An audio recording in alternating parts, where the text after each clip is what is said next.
అనగనగా ఒక అందమైన గ్రామం. ఆ గ్రామంలో రాము, అతని భార్య లక్ష్మి, కుమారుడు చిన్ను ఉండేవారు. రాము కష్టపడి పొలంలో పనిచేసేవాడు. ఒక సంవత్సరం వర్షాలు పడలేదు.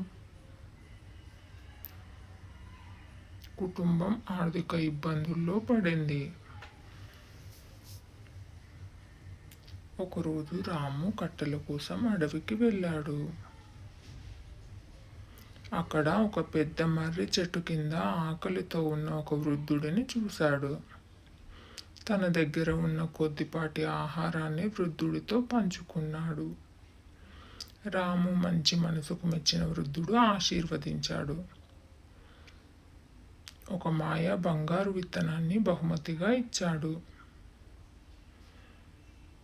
ఆ విత్తనాన్ని తన ఇంటి వెనుక భాగంలో జాగ్రత్తగా నాటాడు. మరుసటి ఉదయం అక్కడ చిన్న బంగారు మొక్క మొలకెత్తింది.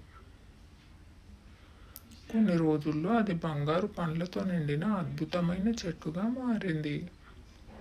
రాము ఒక బంగారు పండును అమ్మి డబ్బు సంపాదించాడు. పేదవారికి ఆహారం, బట్టలు అందించి సహాయం చేశాడు. గ్రామ పాఠశాల పిల్లలకు పుస్తకాలు కొనిపెట్టి సహాయం చేశాడు. రాము విజయాన్ని చూసి సోమయ్య అనే ధనవంతుడు అసూయపడ్డాడు. ఒక రాత్రి రహస్యంగా చెట్టు కొమ్మను కత్తిరించి తన ఇంట్లో నాటాడు. కానీ బంగారు చెట్టు బదులుగా ముళ్ళ చెట్టు పెరిగింది.